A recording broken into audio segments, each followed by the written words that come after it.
di tengah-tengah kawasan industri MM 2100, kebijakannya pasti kami selalu mengacu kepada kebutuhan-kebutuhan industri yang diperlukan.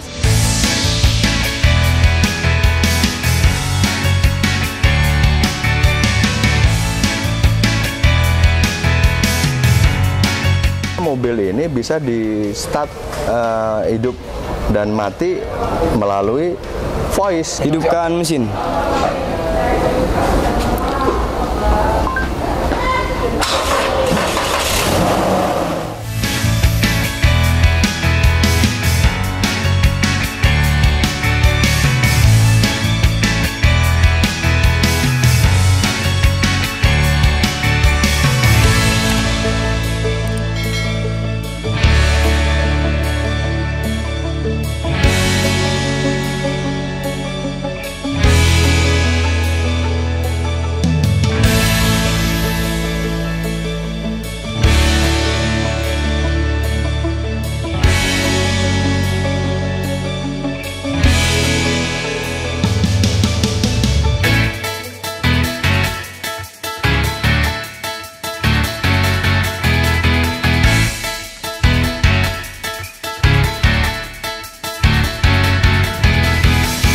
Assalamualaikum warahmatullahi wabarakatuh.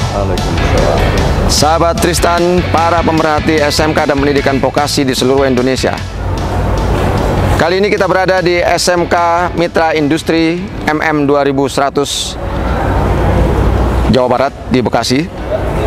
Dan ini salah satu SMK yang luar biasa, berkiprah untuk pendidikan, didukung oleh industri. SMK ini mengembangkan 7 kompetensi utama. Dan SMK ini juga menjadi salah satu mitra industri terdepan. Mari kita lihat bagaimana kompetensi-kompetensi yang ada di SMK Mitra Industri MM 2100 ini berkembang. Kita lihat lebih jauh ke dalam.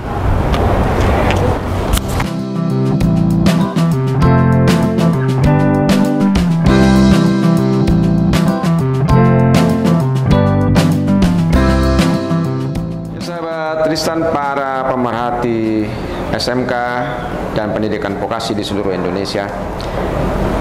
Siang ini kita bersama Ibu Lis, Kepala SMK Mitra Industri MM 2100. Bu Lis, selamat siang ya. Assalamualaikum warahmatullahi wabarakatuh. Semangat siang, Pak. Waalaikumsalam warahmatullahi wabarakatuh. Semangat siang. Semangat siang. Harus semangat siang hari. Bu Lis, siapa? MM 2100 ini berada di tengah-tengah kawasan industri ya. Ya, SMK ini luar biasa. Pengembangan SMK-nya seperti apa, Bu? Kebijakan dari sekolah ataupun yayasan. Baik, terima kasih Pak Haris atas kesempatannya kita bisa bertemu di kafe SMK Mitra Industri MM 2100. Jadi ayo coba kafe SMK Mitra Industri MM 2100. Baik, kebijakan di SMK Mitra Industri MM 2100 tentunya kami selalu berpijak kepada visi dan misi kami. Visi kami adalah sebagai pusat pengembangan siswa, pusat pendidikan untuk mencetak siswa sesuai dengan kebutuhan industri dan mempunyai jiwa wirausaha yang tangguh. Bu Lis, ya, kalau kita lihat kerjasama yang dilakukan dengan industri kan cukup erat ya. Ya. Dan ini menjadi modal dalam mengembangkan ke depan SMK ini. Nah, kalau kita lihat juga kelebihannya di sini adalah SMK Mitra Industri memiliki tujuh kompetensi ya? 7 kompetensi, betul. 7 kompetensi. Nah, mengembangkan masing-masing kompetensi ini seperti apa? Terima kasih Pak, pertanyaannya sangat luar biasa. Jadi kompetensi 7 itu tidak dari awal kami ada Pak. Jadi pertama itu kami ada 2. Dulu itu ada TBSM sama elektronika industri. Setelah itu dikembangkan berdasarkan customer needs. Jadi customer minta, "Bulis buatin listrik dong." Kami buatin. Terus habis itu Bulis buatin mesin dong, kami buatin. Jadi dari 7 kompetensi yang kami punya itu kami bentuk itu dalam kurun waktu 3 tahunan. Jadi kami itu selalu mendengarkan kebutuhan industri, butuhnya apa kami buat. Jadi pengembangan kompetensi berdasarkan permintaan industri. Yes, exactly. Ya, oke, ini hal yang menarik bahwa kebutuhan industri akan mendukung perkembangan di SMK-SMK yang dibangun. Betul. Nah, salah satu misi dari SMK MM Industri ini adalah memenuhi kebutuhan sumber daya manusia yang terampil profesional ya Bu Lis ya.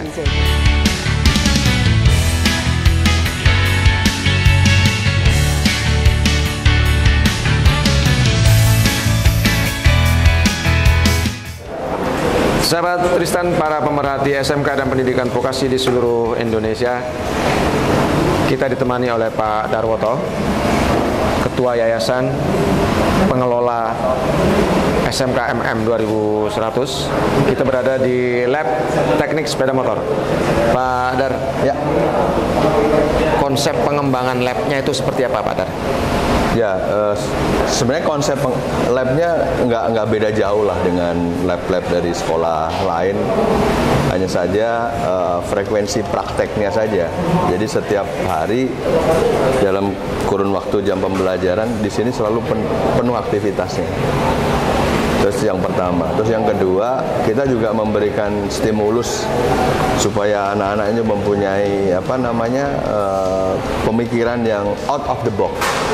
Jadi kalau di sini kan tidak hanya memberikan menservis kendaraan dan lain sebagainya, tapi mempunyai pemikiran-pemikiran lain yang di luar sana itu apa sih yang terjadi. Sebagai contoh ini kita kasih project untuk modifikasi motor. Ini motor ini kita modifikasi ini.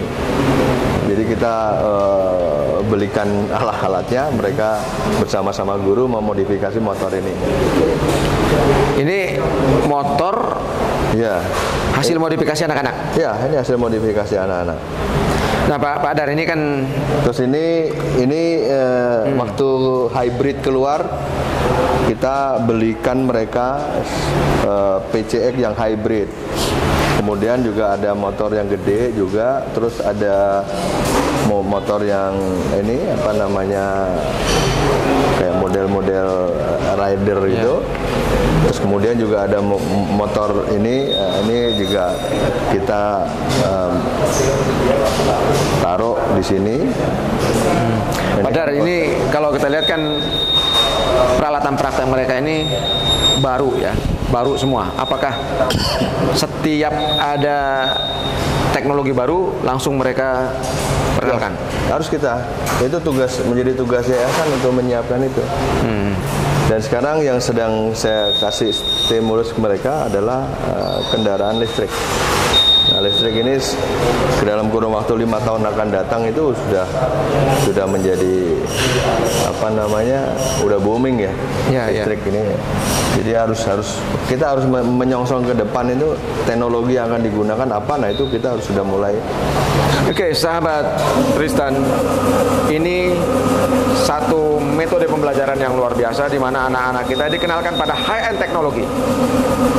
Dan ini akan terus dilakukan. SMK MM 2100 tetap di depan. Dukung terus pengembangan SMK di seluruh Indonesia.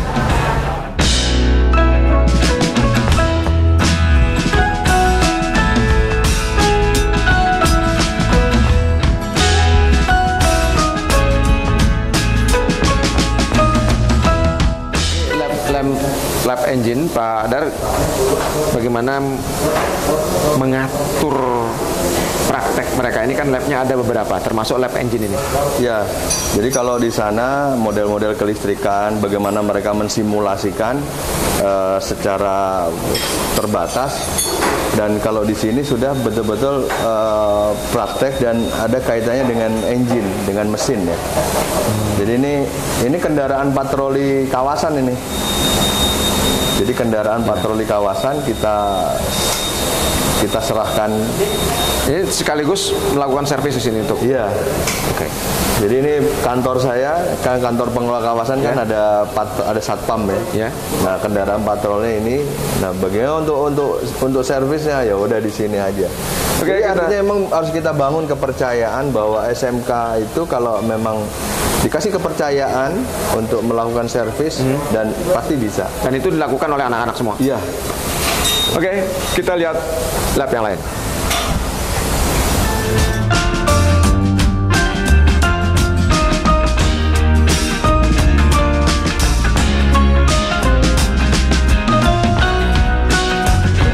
simulatornya Pak. Jadi safety riding ya, yang safety riding yang ada di dari AHM itu ditempatkan di sini. Jadi, ini lab simulasi untuk safety. Safety riding. Ya, ini. Okay. Ada simulator. Oh, ini simulasinya. Ini simulatornya. Ini simulatornya. Oke, ini laboratorium safety riding. Ini ada simulator. Silakan Pak Dar bisa menjelaskan sedikit. Ya, ini simulator. Ini bantuan dari Astra Honda Motor karena kita concern bagaimana anak-anak ini sudah tumbuh remaja dan mereka menggunakan sepeda motor. Kemudian juga jurusan kita ada jurusan sepeda motor, sehingga mereka harus sudah bisa mengenal bagaimana berkendara yang aman. Safety riding itu betul-betul kita terapkan. Kalau di sini simulatornya, nah ini nanti bisa digunakan menggunakan jenis-jenis kendaraan yang ada, dan kalau nggak lulus di sini berarti ya kurang terampil gitu ya. Nah, kemudian di lapangan itu prakteknya Pak. Jadi prakteknya ada. Jadi mereka setelah di sini mereka di lapangan. Harus di lapangan. Karena kalau ini kan hanya mensimulasikan aja.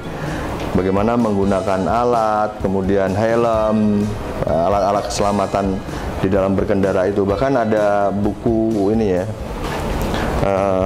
Ini juga ada buku-buku panduan yang mereka harus memahami ini gitu. Kan kita tahu bahwa anak-anak ini kan umumnya usianya kan belum kan? Iya. Tetapi udah karena jarak dekat dari rumahnya ke sini pakai kendaraan. Jadi ini sekaligus kita juga kita bekali mereka meskipun mereka belum mempunyai SIM, tetapi kita bekali mereka untuk berkendara yang safety itu yang seperti apa gitu. Sekaligus melatih kedisiplinan mereka ya Pak? Ya, karena umumnya di perusahaan ke tingkat keamanan berkendara juga menjadi concern ya.